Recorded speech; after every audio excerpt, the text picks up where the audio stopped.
Facer memoria, un podcast de historias contadas en primeira persoa.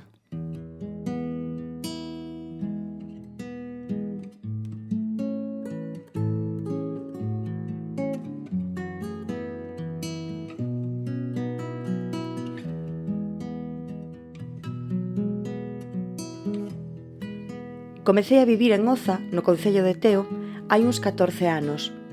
A pista de asfalto que leva á miña casa é case unha avenida, segundo a miña veciña Aurora, en comparación co camiño de terra que había antes.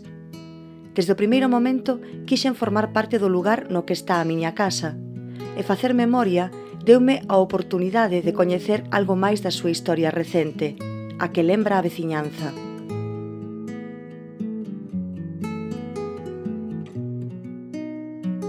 Os encontros de facer memoria en Teo desenvolvéronse en dous lugares con características aparentemente moi diferentes, o barrio residencial dos Tilos e o lugar de Oza, tradicionalmente ligado á vida agrícola e gandeira.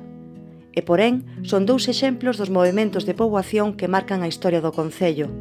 As persoas que marchan, as persoas que quedan, as persoas que chegan.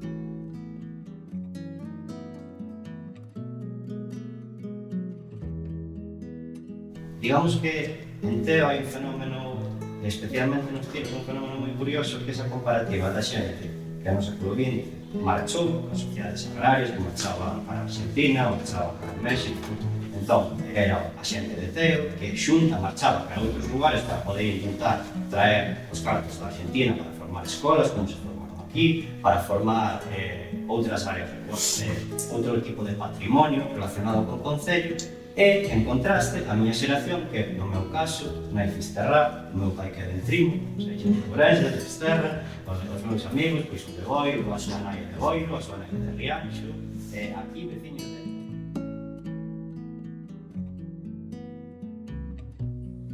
E aquela casa é unha casa parroquial, que fixeron na época X os emigrantes que foron a Argentina. Tiñan unhas ideas que aquí non as sabía aínda, e cos seus axudas fixeron iso para facer unha escola. E tamén coméntase, non sei se hai documentación ou non, de que a intención deles era como formar un banco. E o banco non se chegou a... nunca houve nesa historia. Era un banco para axudar, xa sei. un banco. Pero chegou un momento, porque con todo non ser un banco, fíxose como un seguro para as vacas. As vacas, sí. Entón, ti levabas ali, había uns tasadores que eran vecinos da parroquia, e ti levabas dúas vacas, eu 4 e unha, e tal, e dicía, bueno, pois fulano ten 4 vacas, a pinta vale 10, a outra vale 11, a outra vale 14, e esta vale 7. Entón, ti tiñas un valor de 1000 pesetas. Bueno, pois con as 1000 pesetas, pois pagabas un pequeno tanto por cento en fondos. Eu tiña 20 vacas, pagaba por 20, 25 e outro por 5. E se che morría a vaca? Fondos. A un veciño morríalle unha vaca e pola valoración que tiña con eses fondos.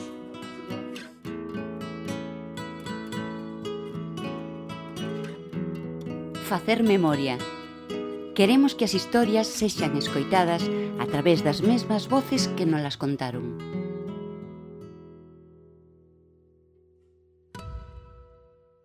Os Tilos é unha zona residencial de recente creación, onde se xuntaron persoas de distintas procedencias que foron loitando para conseguir os servizos básicos, o que favoreceu a creación dunha comunidade unida ante as reivindicacións precisas para satisfacer as súas necesidades. Este monte, era un monte, era do Foso Moreno, e este era diputado das Cortes de Valladolid. Cando as Cortes de Valladolid pasaron a Cádiz, ele deulle un tal Don Modesto. Ese Don Modesto estaba diputado en Madrid e tiña un apoderado aquí na provincia da Coruña. Esta familia, na que mora nos Tilos, era natural de Bandeira, da Bandeira. Vin tirando folletos aí por Bandeira que vendían este monte e vendían o actual pajonal.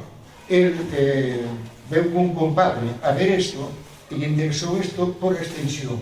E entonces comprou o monte. Resulta que este home, para conseguir os cartos, marchouse a Argentina, xunto coa súa muller. Entonces, alá tuvo a familia, ele quedou alá eternamente, e veu aquí a muller e máis os fillos.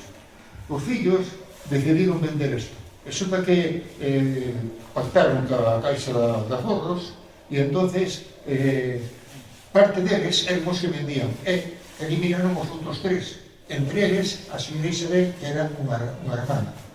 Entonces foron ao retrato e entonces o xuez doña razón, pero tiñan que depositar os cartos en un momento concreto. E viñeron xunto ele, o marido da señora Isabel e máis outros socios, viñeron cos cartos ante o xuez e entonces foi cando se apropiaron, bueno, cando compraron o tema este. E aí é cando entrou xa a Caixa de Aforros e entonces, bueno, depois aquí hai xente que foron os primeiros pobladores. E creo que os primeiros foron os 78. Aquí, por exemplo, Juan, creo que comprou o piso que estaba en Argentina, non? Sí, eu comprei no ano 80. De todos os encontros que mantivemos en facer memoria, o encontro dos Tilos tivo para nós a novidade de que se nos contaba a través de testemunhas directas a creación dunha parroquia, a construción da súa identidade. Pero hai que destacar unha cousa, que as cousas que se conseguiron aquí non viñeron dadas, foron conquistadas. O sea, porque hubo unha loita, dicir, o tema do transporte foi fuerte, porque chegaba un momento que dicían que había que suprimir o Pellé, que non iban a deixar entrar en Santiago, e había que ir a coller o 6 a Montuto, un pouco máis para lá. E tenías que falar tamén con o alcalde. Claro, entonces hubo eso. Despois hubo o tema da auga, o tema do teléfono, a conquista do colexio, e que todo eso foi, varias veces bloqueamos a carretera. Claro, é que había que facelo, porque senón non se conseguían as cousas. Porque as autoridades, se non presionabas, cruzábanse de brazos. Na miña opinión, tuvo altos e baixos. Tuvemos moitos problemas, foron avanzando os problemas, enfrentouse a parroquia, ou a Tilos, ou os Tilos. Hubo un baixón, eu creo que de poboación, me quedamos xente maior. Creo que ahora hai un profundo estado de xente nova, porque os nosos fillos, e algún deles está por aquí, retornaron. O sea, nós somos un ben, e eu penso que en general foi moi bom. Os nosos fillos criáronse como non se crían agora, no monte. E é verdade, porque os meus iban, iban con Agustín, que se gustaba eu, estaba en Agustín, o pai de Agustín, non pasaba nada. Todos nos conocíamos. Entonces, creo que fixemos unha xeración feliz. No, porque falábamos antes dos rapaces que vivían na calle, os pais tamén vivíamos porque íbamos a recollelos. Entón relacionábamos uns con os outros. Eso non existe, porque os pais están cheos pouquísimas cosas. E logo que as dificultades nos unían máis para lograr cousas que queríamos. E entonces, ante as dificultades, tamén nos uníamos máis, éramos xente toda a vida de fora, de distintos sitios, e entonces tamén a mínima que tiñamos ocasión xuntábamos ou reuníamos ou tal. Aquí tamén valía a pena facer. Eso tardou ainda moitos anos en pasar. Como a urbanización chegou un momento, cando se empezou a iniciar a parroquia, funcionaron xuntas. Non foi un por un lado e outra por outra, senón que se colaboraron de unha maneira moi boa. E así nació, por exemplo, esta asociación. Esta asociación foi un servicio que se veía que necesitaba a urbanización, como a baixo a guardería, a escola infantil. Entón dicimos, bueno, pois hai nenos, hai xóvenes, vai haber xente maior, vais a necesitar un local donde tal, entón foi cando se lle fixo a cesión. Para o movemento asociativo de Oza foi fundamental a chegada de cartos da emigración. O tecido veciñal fortaleceuse para satisfacer as necesidades comuns, non só relacionadas co traballo, tamén co ocio, a piscina, o fútbol, as festas. Pero pouco a pouco, houbo un cambio de dinámica na xente que chegaba e que non se incorporaba á vida do lugar. Entonces o movimento asociativo dentro de Oza eu creo que ten moito interés porque naceu desde aqueles pequenos xermolos que viñan con toda a información e con toda a pasta que chegaban desde fora, principalmente da Argentina, e que aquí souperon os maiores que moitos deles non tiñan formación, pero tiñan vocación de facer cousas por todos e para todos. Pois iso, chegounos a nós toda esta bagaxe e que agora mesmo os que temos uns anos non esquecemos, pero a veces non é difícil, ou é nos difícil seguir mantendo esa dinámica asociativa, non? Digo, porque cada vez somos máis separados, ou estamos máis separados, ou a nosa actividade diaria nos envolve máis, ou non sei, ou deixamos de ter interés. E os que veñen detrás non somos capaces de facerlle esa cohesión para facer esas cousas. De integrarlos. Ante a escasez tanto de población como de persoas implicadas para participar, para levar adiante iniciativas, pois vemos que moitas das asociacións foron caendo. A Asociación Cultural, a Asociación de Veciños, e a única que se sigue mantendo a día de hoxe en Oza é a Unión 1923. Nos anos 80 e 90, os que viñan de fora, entre eles a Palloza, que foi o primeiro, e despois os Verxeles, Oza tiña unha dinámica. Entonces eles viñan e incorporábanse. Se non era a piscina, era o fútbol. Se non era o fútbol, eran as máscaras, os carnavales. E se non era aquí, participaban na comisión de festas porque facían a Santa Eufemia. Entonces estaba todo tan vivo, bueno, máis vivo, e eles se incorporaban. Entonces a xente, non, este é o que vive en tal sitio, e mira, pois participou dando cartos para a comisión de festas ou vai na comisión de festas e tal. Pero despois perdeuse ese fuelle. E os da fora empezaron a ser máis e nós tiñamos menos actividade, entonces agora deixamos de reconocernos entre uns e outros, porque antes todos os que chegaban participaban, se non era nunha cousa era na outra, porque cando viñan os carnavales ti vías os cabalos, e ti vías os cabalos asomabas fora, pero se botabas a cabeza fora, detrás do cabalo das máscaras, viño queixeiro e dicíache tens que darnos algo para as festas. Entonces ti xa, bueno, home, que eu estou... xa había tanta dinámica que ibas por os sitios e conocías a todo o mundo. E todo o mundo salía e asomaba, pois, cando era a festa, cando era isto, ou cando, non sei, cando había outras historias. Entón, todo o mundo salía e ti eras capaz de ver que a xente entraba, tiñas unha forza suficiente, os que viñan diluíanse ou sumábanse. Ahora é ao revés, temos tan pouca cousa que os de fora veñen aquí, como non hai ninguna actividade, eles van e métense e se van. Cando facemos algunha cousa, pois é entre os que nos coñecemos. Non somos capaces a veces de cocinar. De feito, houve moitos anos que non houve festa. Agora parece que volven outra vez a coller folgos e a coller impulso, non? Que é fantástico. Aí é onde te ves. Estás no baile, ou vas a aparcar o tal e comentas, ou ven a comisión de festas e che comenta un pouco cales son os programas, ou o programa para ese ano e tal. Entonces, creo que igual non temos tan pouca población como eu falaba ao principio, pero a que temos é menos participativa no que se fai na parroquia, non? E despois, se se fai pouco na parroquia, tamén se fai pouco no concello, porque nós, por exemplo, agora vimos de organizar algo, non? Tamén está... Quizáis é que os tempos foron mudando de tal maneira que agora as persoas, polo xeral, vivimos algo máis alleas a nosa contorna inmediata e algo máis mergulladas na virtualidade das pantallas. Quizáis descoidamos iso que tamén forma parte de nós, o lugar onde escollemos asentarnos. Había que lavarlos todos a fosos. Non é nada ali. Non sabía que tiñamos moitos e íbamos todos as persoas con catro. Anotamos ali. Claro. É que morría unha vez unha vaga. E había que repartir os Bueno, Vas a comprar outra. E agora como traballamos? Na Sociedade Agrícola Ganadera. Se xuntades agora non é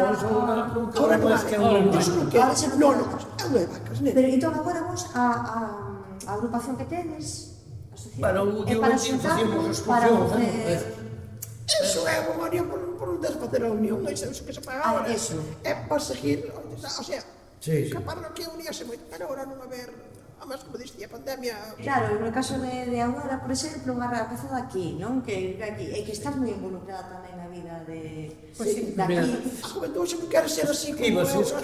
Esquívase, vas ao aire. Non traballar. Se non vas... Eu digo así directamente. Esquivados por non traballar, non te facer un pé aí. Ou somos da parroquia, non somos. Se queremos algo, temos que facer. Exactamente. Ou axudar. En todas as cousas, A Pestina podía estar vivindo moi ben se a xente colaborara. Sobre todo, pasa en todos os aspectos. É a medida que vais do peor, do que sea peor, mellor non se sabe, pero que se vai olvidando. Somos moi solitarios. Non se quere meter aquí, nin pasar traballos para o outro, nin cousa ninguna. Antes, pois había aquel unxade, dixo, bueno, pois, aquí, entre todos. Afortunadamente, sempre atopamos alguén que quere saber máis sobre onde vive. No encontro final de Facer Memoria na Ramallosa, Claudia Castro, poeta e xornalista, contanos como chegou a Penelas e algunha lenda que escoitou ali.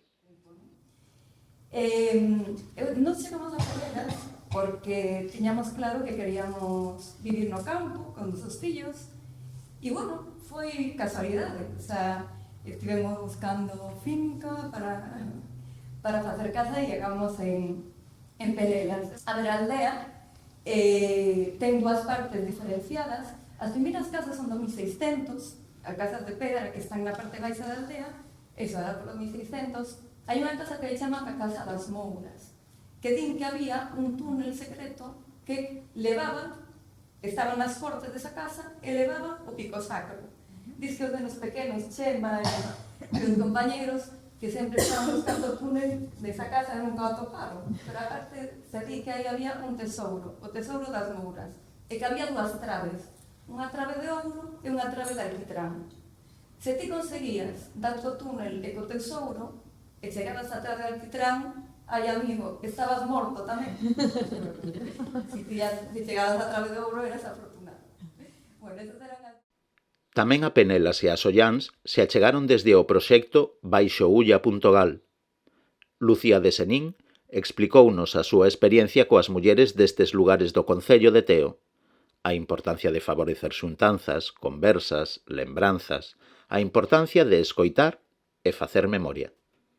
O baixoulla.gal é un proxecto digital que recolle un pouco patrimonio de xeito participativo, un catálogo patrimonial, digámoslo así, pero con carácter moi divulgativo e que son as propias comunidades de diferentes concellos, Catoira, Alza, Pontes Azores, Padrón, Dogro, Rianxo, bueno, que vai enviando pois, os lugares que eles consideran e elas que son importantes, ¿no? Para eles. Entón, pois, había unha parte que non chegábamos, ¿no? Que era a parte máis inmaterial, a parte máis real, se cadra, máis social, ¿no?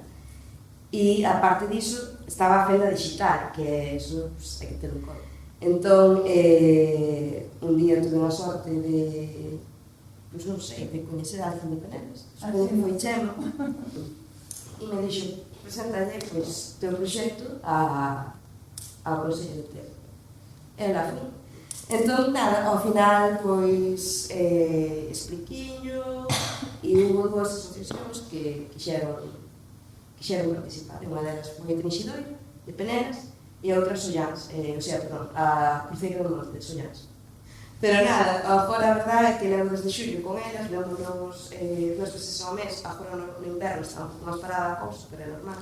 E claro, cada contexto é totalmente diferente, ¿no? Os perfil das persoas tamén son totalmente diferentes, as experiencias que ten, os estilos de vida, o contexto territorial tamén. Entón, pois, traballo diferente, bueno, non quero dicir traballo porque eu aí paso xeñal, a verdade, sinto unha máis, entón. E con Penelas, pois, estamos traballando con diferentes proxectos, pois, estamos, por exemplo, recollemos a microtoponimia, pero sabemos que só con recoller a microtoponimia non chega, tamén queremos saber que significado, que se plantaba nese lugar, non? Que significado tiña, entón seguimos con iso. Recollemos tamén, mapeamos o que elas consideran importante, no? do seu aldea, porque son moi importante, traballamos a nivel aldea. É super importante iso. E nada, intento conectar un pouco a xente maior coa xente máis nova e viceversa, no? Porque as iglesias, como cando fixemos os fotomontes, aí saímos á rúa, o sea, a aldea, e as persoas máis novas recollemos as coordenadas, ensinámos a xente máis maior a usar iso, sacar fotografías, fixemos entrevistas unhas ás outras, as máis pequenas as máis maiores. A idea é que os proxectos son unha festa, sempre intentamos facer iso, ou sempre vou tentar facer iso. E despois está a cultura gafa, que é moi importante para Penelas. Aí está o noso proxecto máis ambicioso, que ten un sentido facer todo isto que estamos facendo antes, previamente, o da microtoponimia e do patrimonio, que é para coñecer tanto todas as historias alrededor da agua como funcionamos o regadío, dese sistema tradicional de regadío, a plantación que se regaba antes, e nada, os muiños, lavadoiros, bueno, entón estamos traballando como nese gran proxecto que despois aquí pues vai contar máis claro.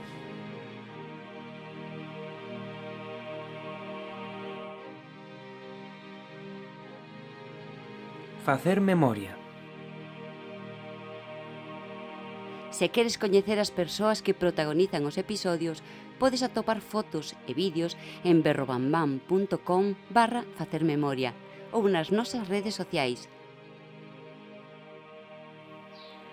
Ás veces xorden nomes propios que marcan a historia dunha comunidade e que non deixamos caer no esquecemento porque seguen presentes nos recordos que conforman unha época. Desde Berrobambam temos un especial interese por favorecer o diálogo interxeracional. Por iso celebramos que un rapaz como Anxo compartise unha lembranza do seu avó arredor da figura do Foucellas. Pois bueno, situámonos en maio de 1948-49, meu avó daquela tiña 6 anos e meu tío 8. Os gardas civís andaban detrás dos Foucellas por Lugo. E sonou o rumor de que os Foucellas andaban na aldea de Loureiro, concretamente na casa do meu tío, que viñeron pedindo a punta de pistola roupa, comida, auga e un sitio onde pasar a noite. Os gardas civís foron registrando casa a casa e cando os Foucellas enteráronse deso, agocháronse no palleiro, na parte de arriba.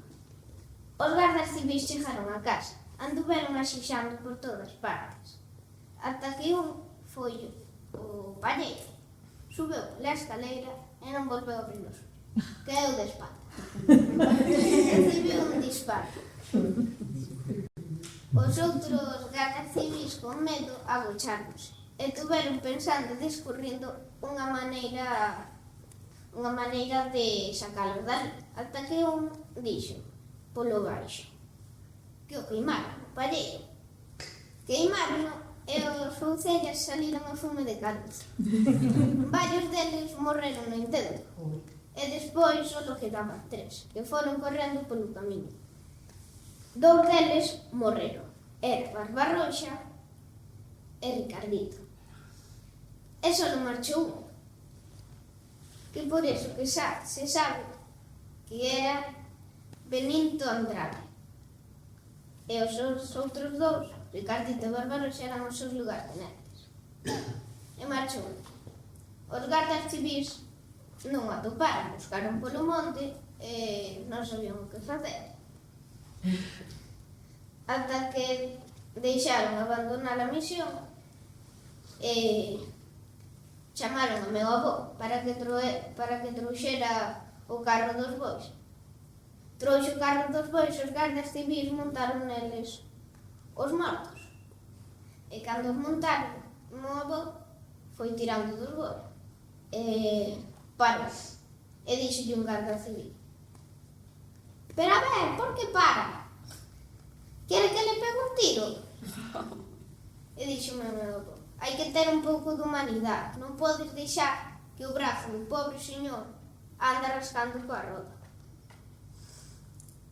E logo dixolle: bueno, bien lo tienen merecido. E meu avó calou a boquiña, mirou e seguiu os pés.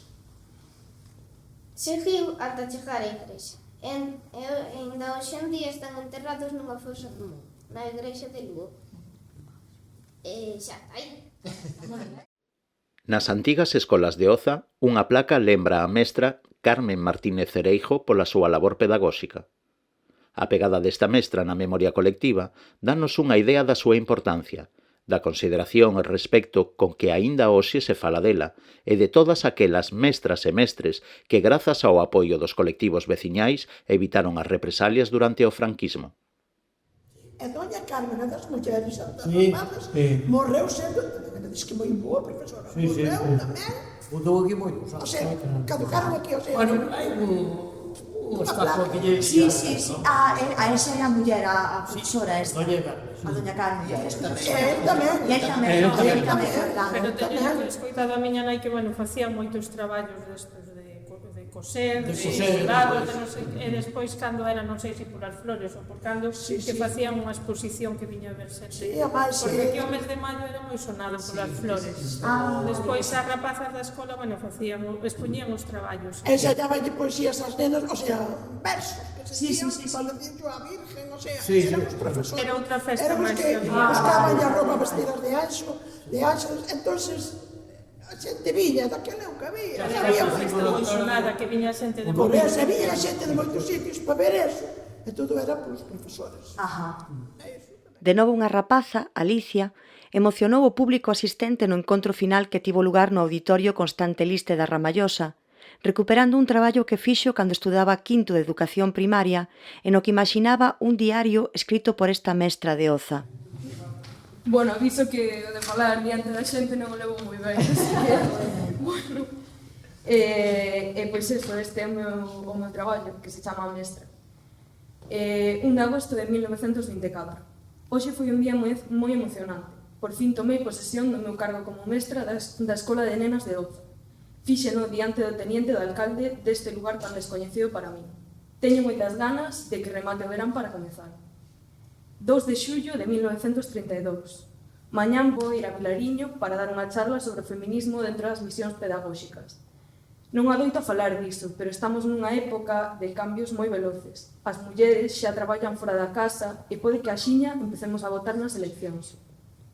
5 de maio de 1938. A semana pasada fun a unha casa a falar cunha familia que non traía a súa nena á escola. Dixéronme que non pensaban levala, e fun denuncialos á Garda Civil, pero non quería facerlles mal e paguei o multa. Foi moi satisfactorio cando a vin chegar ao colexio. Que todas as nenas saiban ler e escribir é moi importante para min. 6 de xullo de 1936. Onte fun a unha casa ao EO dos Menecos a poñerlle unha inxección a un señor. Son a única que sabe poñer inxeccións na parroquia.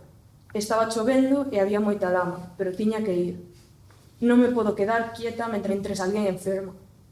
Quixéronme facer un agasallo, pero non podo aceptalos, nin sequera se os necesito. 3 de xaneiro de 1940. Hoxe preguntaronme, tratas por igual a todas as túas alumnas? Eu dixen, sí, tantas pobres como as ricas. Levo xa preto de 26 anos dende que empecé na nosa escola de nenas. 4 de febreiro de 1941. Son moi estricta coas miñas alumnas, pero é para que teñan un futuro. Vou a facer un festival moi importante. Trátase dunha campaña para recoller cartos para facer unha excursión a Toxa a que vexan o mar. Vai ser complicado, pero merecerá a pena porque poucas familias poden permitirse unha viaxe como esta e imos a pasalo moi ben. 12 de maio de 1941. Xa recollemos suficientes fondos para ir de excursión. Estou emocionadísima porque mañán imos a Toxa. As nenas van a pasar xenial. Será fantástico. 15 de abril de 1953. Hoxe pasámolo moi ben. As nenas seguen coas súas clases de ganchillo, calceta e costura. Pero esta tarde, ademais, aprendínlles a recoñecer algunhas flores e a diferenciar entre un piñeiro e un carballo. 20 de xuño de 1960. Xa levo 36 anos traballando na Escola de Nenas de Oza, pero vou ir a outra a seguir traballando. Xa me queda menos para a xubilación. Que mapo? A saber que farei entón. Quen sabe, o mundo non vai acabar. 9 de febreiro de 2015. A miña vida non foi de conto, ten luces e ten sombras. Como a historia de todas as mulleres non foi escrita por ninguén e tiven que esperar a que unha nena curiosa investigara sobre mí. A parte bonita está reflectida neste diario, o resto ficará na historia que nunca se escribiu. A recuperación da memoria de persoas que contribuíron á educación e á cultura axuda a valorar aspectos esenciais na nosa identidade, como a lingua. Aproveitando a festa das flores do mes de maio, a mestra de Oza ensináballes poesías ás nenas. Co teu permiso, señora, ás túas prantas hoxe chega a falarche unha galega na lingua dos seus avós. Estamos na nosa terra e non ha de ser cousa mala que eu cante na miña fala a bendita nai de Dios. Para decirche que che quero, reina do céu soberana, non preciso lengua extraña, que a miña me bonda ben. Só os galegos ingratos, coa súa fala garimosa, non lle dan, xa porque é nosa, aquel mérito que ten. Algúns pensan que se pode rezar solo en castelán, cal si non fora cristiano o noso meigo falar, cal si ti non o entenderas ou para el non tiveses maña, sendo ti reina de España, como habías de ignorar? Dios te salve, nosa reina, nai dos probes que te imploran, agarimo dos que choran tristes vaguas neste val. Volve a nós esos teus ollos, cheos de amor e de alegría, e na hora da agonía, líbranos de todo mal.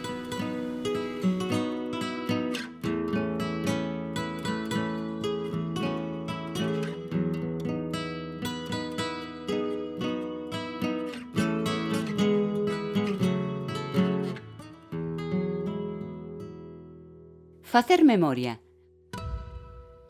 Nos Tilos, unha das primeiras reivindicacións que fixo o colectivo veciñal foi a do colexio. Pero un dos nomes propios que máis se repetiu no encontro foi o do constructor. Unha figura polémica que suscitou debate entre as persoas asistentes, aínda que todo se resolveu cunha boa dose de humor. Había un proyecto del exalcalde de Santiago,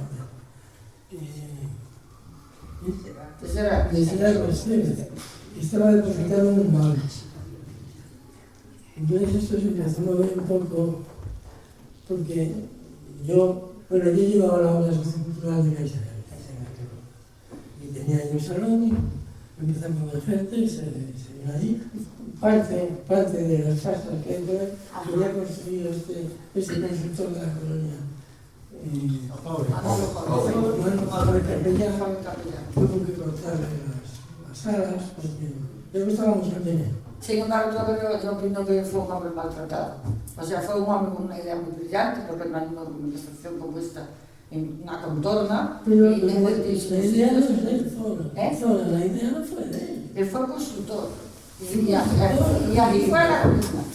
Y entre ellos colaboraron los bancos a que fuera la ruina. Porque los bancos, presionados por otras constructoras de Santiago, no daban créditos. Vaticinaban, te lo digo porque yo me di ese crédito y tenía muchas dificultades. Cobraron los casos del 60%, ahora escúchase, a xente escandalízase. Y las viviendas eran de protección oficial, las viviendas, los edificios. Y foi a ruína. Os baños, os sanitarios da miña casa idos 3 veces. De 3 veces desapareceron. Eu penso que foi un proxecto moi bonito, porque penso que todos estamos orgullosos dos Tilos, que é unha organización preciosa, con moito, foi pensado con todos os servicios. E depois outra cousa que me quería decir era que, falando con arquitectos, din que os Tilos é un espacio desgraciadamente mítico, e digo desgraciadamente por qué? Porque, eu vivo no 19 da Rúa Carballo, e nós temos en toda a casa só un reador. É dicir, isto fixo Jove de Fadesa, ese edificio, estuvo parado, tal. Quero dicir que está moi ben construído, sinceramente. Pero, aí ven a desgracia, é dicir, arruinouse. Digo, aí aprendeu como non se debe construir. E a partir de aí, o urbanismo español, aí está. E a partir de aí, o tipo empezou a facer unha trapallada de casas espectaculares, e os demais o imitaron, dicen uns arquitectos. Entón, quer dizer que nos Tilos aprenderon como non se debe facer as casas. O humor, os momentos de diversión, son parte imprescindible nas dinámicas sociais. A discoteca do Hotel dos Tilos, durante un tempo, foi o lugar escollido para acabar a noite da xente que saía en Santiago. Iso trouxo algunha coutra queixa, pero tamén novas incorporacións á veciñanza. No hotel había unha discoteca. En fines de semana habría discoteca. Solo fin de semana. Nós vivíamos ao lado, no edificio do lado. E non podíamos dormir. Un día eu salí con balcón e dixen eu que estaban facendo un lío tremendo. Por favor, calar un pouquinho, verdade, tal que queremos dormir. Dice, Venga, hombre, baje unha sola fiesta. Claro. O veciño de abaixo dixeme, Pepe, que te pasou? Que te pasou ayer que te oí en el balcón hablar? Oiches a min e non oiches a discoteca. Para mí os tidos, eu coñecen os tidos porque de noite en Santiago, cando cerraban había unha aberta pegada ao hotel. É dicir, entonces para mí os tidos era un sitio mítico porque era onde continuaba un pouco a perdición, non? Fantástico, non? Bueno, eu sempre que viña sempre estaba aberto. Non sei se viña o fin de semana ou viña toda a semana, pero aquí os tidos ofrecía sempre algo que non ofrecía Santiago, que era unha discoteca bastante ampla, por certo, bastante fea, e era no hotel. Bueno, Sí, nos baixos do hotel. Entonces, bueno, para mí os tidos empezou sendo algo fantástico, non? Despois acabei aquí, nos, bueno, non sei, encontramos un propietario, por certo. Eu como Paco vin, conocín os tilos pola discoteca. Todas as festas do teatro, pois viñamos aquí o último recurso, a discoteca dos tilos. E pareceu un lugar moi bonito e quería vivir. E criei os fillos, entón xa non hai maneira de marchar. En Oza, a Romaría de Santa Eufemia segue a ser unha data de celebración coñecida en toda a contorna.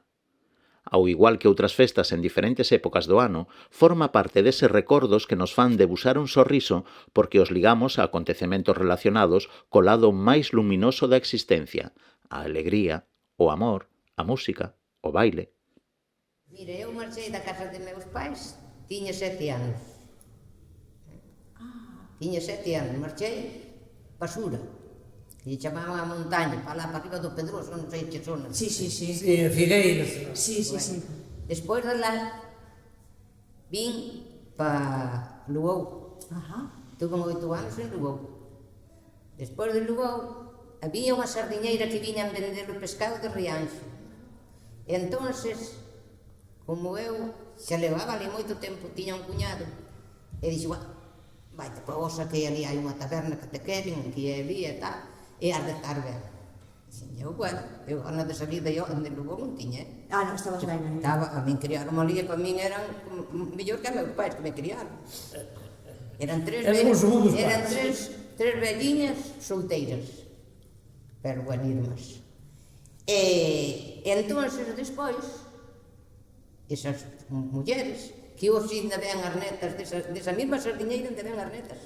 Polo pescado aí por agosos. Que era Baruja.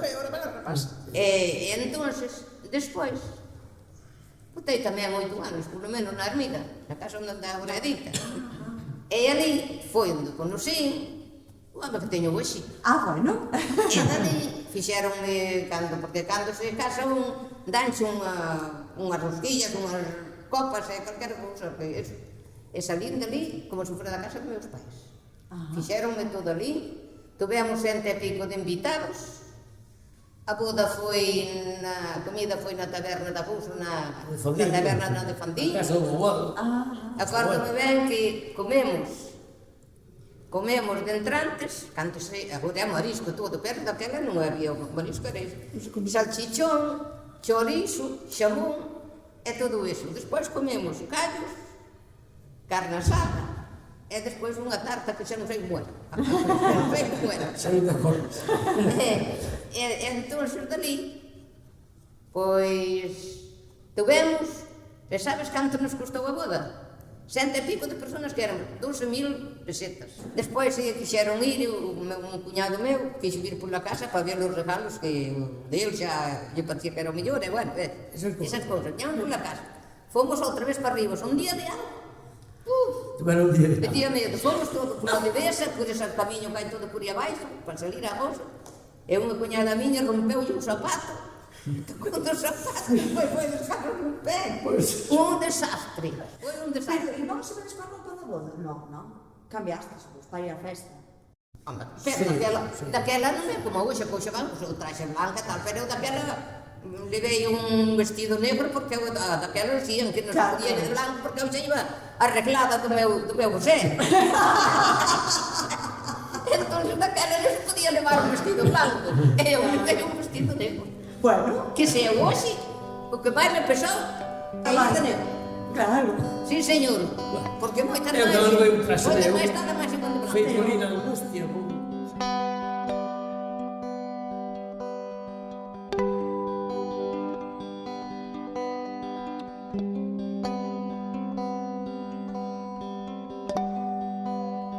Di Uxío Fuentes no seu libro A vida nas terras do Ulla a comezos do século XX. Tamén foron tempos de facer festas familiares e verbenas ás que os mozos acudían para escoitar as bandas de música ou algún grupo musical da zona. Así comeza o apartado que Uxío dedica ao tempo de ocio, para pasar despois a falar do Entroido.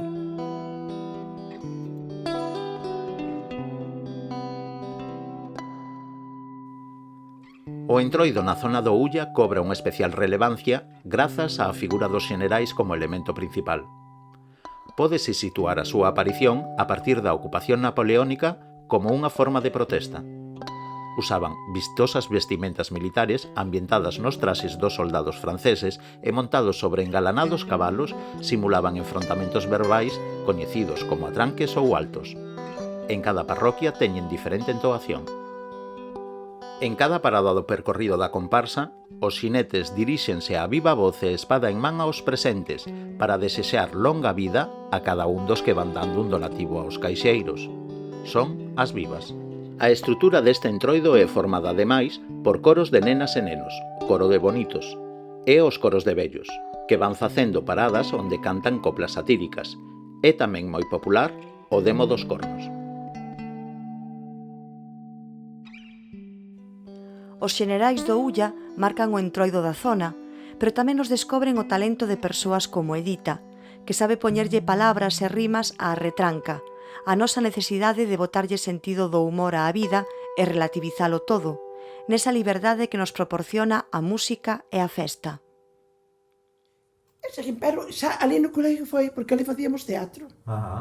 Bueno, chavámoslle comedias, teatro, había un vestidor de roupa que aquilo era unha... Ali había canto, e a música por meu pai e papá tiña a requinta, tiña a flauta, tiña o acordeón, tiña a gaita da hincha, o sea, a gaita gallega, tiña de todo. Meu pai a música encantaba. Eu tamén, onde ele non me vía xa, dixi, todas as rapazas, todos os fillos me teñen respeto, menos esta moscosa. E dixi, mamá, pois dalle educación. Este díjolle que non me vai a tocar as cousas. E cando eu marcho, eu ben sinto, que sinto...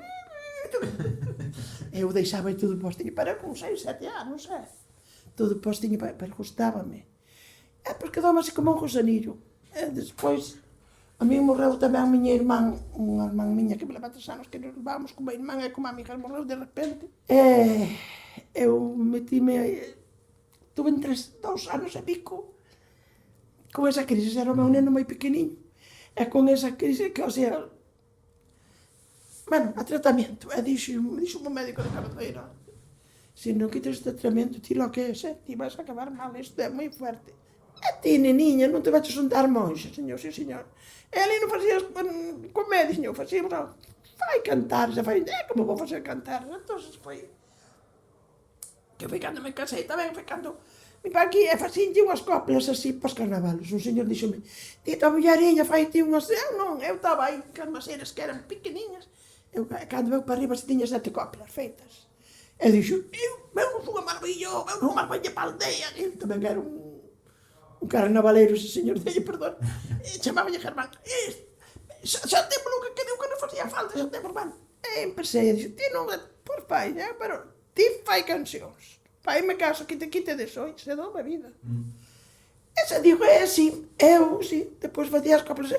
E a mí, según eu, buscaba sempre a música, e non lle poñía música. Buscaba a música da canción do ano, do verano, non era? El gallo sube, isto como era a cabritillo, como lle chamaban, porque a xente iso queda, a perrada iso queda. Entón, buscaba unha letra, eu facía ás veces 4 cantares no ano para equipar máis que teño feito para Cacheras, teño feito para San Julián, teño feito para ir para Ramallosa, para aquí para onde está o ayuntamiento, teño feito, bueno, así máis, eso, pero, para Santa Lucía, fixenas varias veces, pero eu primeiramente os diosa. Os generales son os atranques. Sabes como son os generales? Tal, viva ele e toda a súa familia, tal, viva tal, daban chas vivas. son os generales. E despois, ao final de todo, que sería máis tarde que destas horas, reuníanse e xa había 14 generales, 12, o que había 7 contra 7, é dicir, un contra un, e tía máis eu, xamos, ti eres o español, eu son, por exemplo, agora, o malo ese, como lle chaman, a ver, que Rusia máis Ucrania, porque Rusia tal, porque os ucranianos están metidos no meu bar, esas cousas e tal, así, hasta esos son os generales, pero durante o día, vai un coro de homes e mulleres, que pasan de 100 personas, aquí pasaban de 100 personas, do lado onde eu teñen vido a 18 e a 20 personas, os carnavales, e viñen ensayar. E de fora, aquí viña moitismo, para Oza viña moitismo. Entón, había o coro dos nenos, dos bonitos, e chamábamos nós, que iban vestidos de gallegos, eles e elas. Pero o coro non vai casa en casa, o coro canta nesta aldea aí. E os da aldea veñen mirar, porque senón non lle daba tempo. E depois van indo noutro ali, en puntos, ou xa en cruce ou tal, pero casa en casa non se pode. Había 2 coros, o coro era o dos nenos vestidos de gallegos, e se lavan cancións máis suaviñas, máis de amor, máis que viva Oza, cos carnavales, emblema da nosa terra, esa cosa así, non?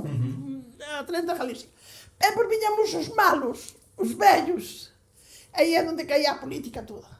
E se pasaba algo así, a ver, se a muller aquí non, pero se cada te sentís aí con fulano, que rompeulle, como se ve na televisión, que lle rompeu tantos frutales ou tantos pinos, esas cosas malas que se fan, non? Ou despois sobre temas, como cando se leu o das vacas tolas, todas as terras, cando se leu aquelo en España de Pontelifónselo, sobre cousas que salen nun determinado momento, unha cousa que chama a atención. O do prestixio, tamén o do prestixio, pois tamén o mismo. Aquí había un señor que diz que iba de noite ver, de noite aos chamaban os corrales, antes eran corrales, ver pola ventana, a ver se vía deitar a muller, quería ver a muller desnuda, iba ya a casa do outro, diz que tamén a vía desnuda, e levaba unha visera para que... A este tamén se lle fixo un. Levan visera, sombrero, para non ser, para que non é... O sea, que... Para todo había algo. E iso é, a xente chamaba a atención porque estaba a orden do día. Claro. E levaban música, que aquí van tocando tambor, sempre que chego o Entroido falase dos mismos contos, pero este ano, señores, é diferente dos outros. Din que hai un aparato que dá moitísima alegría, sobre todo a xente nova que lles vai a dar a vida. Todos din que é moi bonito, igual que un... Pon así, non é? Igual que un acordeón. Estiren collo un momento e que fai moita ilusión. Chamanlle Pontelifónselo, é un invento moderno que non lo dera probar a este grupiño de vellos, que é o que iban cantando.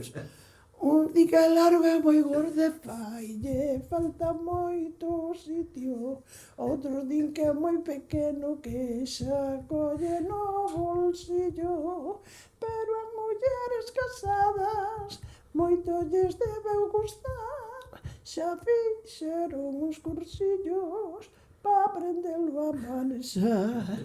O outro día unha nena moito se mataba a risa, dicindo que xo probara e que lle queda a medida.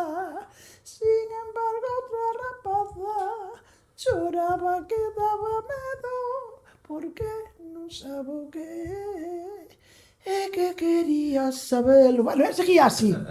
A autovía, porque aquí unha carretera non se quería onde vai a autovía, todo eso. E quen di eso, pois, a política levou cada unha tamén que...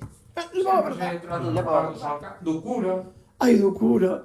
O noso cura, cando éramos canto veo, e hai que poñer ao cura, poñer unha copla ao cura, poñer aos casados, aos solteiros, aos tal, e poñer pois era... O señor cura, ese é outro mundo, o señor cura de Oza, trabucouse na xenda, poñendo a misa para as 11, El chega ás 12:30, o noso cura, como ainda mozo, gustalle a farra e despois levamos sono.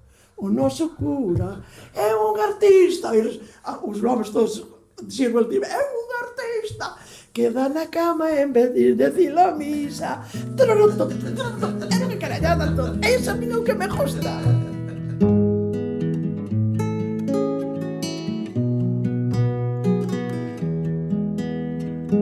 Calquera encontro de facer memoria presta especial atención a que as conversas sirvan para facernos desfrutar do momento da xuntanza e para sorprendernos coas persoas que temos ao noso redor e que gardan a sabedoría das lembranzas doutros tempos non tan afastados. Lembranzas de contos, lendas, poemas, sucedidos, lembranzas que buscan quen as escoite para non acabar desaparecendo. Durante os 4 episodios desta temporada de Facer Memoria, quixemos que as lembranzas chegasen a través das voces que nos las contaron. Quixemos reconstruir a historia oral dos lugares por onde pasamos ou onde vivimos durante un tempo. Darlle á memoria a importancia que merece e facer do noso mundo un escenario aberto, onde cada quen é protagonista da súa narración. Agardamos que ti, que chegaches ata este final, teñas gozado escoitando as persoas que participaron en cada un dos episodios. Pola nosa parte, desexamos volver a toparte na segunda temporada, e mesmo antes, nos camiños. Participaron neste episodio, entre outras persoas, Anxo, Edita, Celia, José, Lucía, María, Alicia, Juan e Manuel. Facer Memoria é un proxecto de Berrobambán ideado e dirixido por Paula Carballeira e Chiqui Pereira. Música de Brais Iriarte. Auxiliar de produción Miguel Calvo. Deseño gráfico Nadina Gráfica. E as voces de Nuria Sanz e Iván Davila. A segunda edición dos encontros foi financiada pola Diputación da Coruña. Esta temporada 1 do podcast realizouse coa axuda do INAEM, Ministerio de Cultura e Deporte, para a modernización de estruturas de xestión artística. Facer Memoria.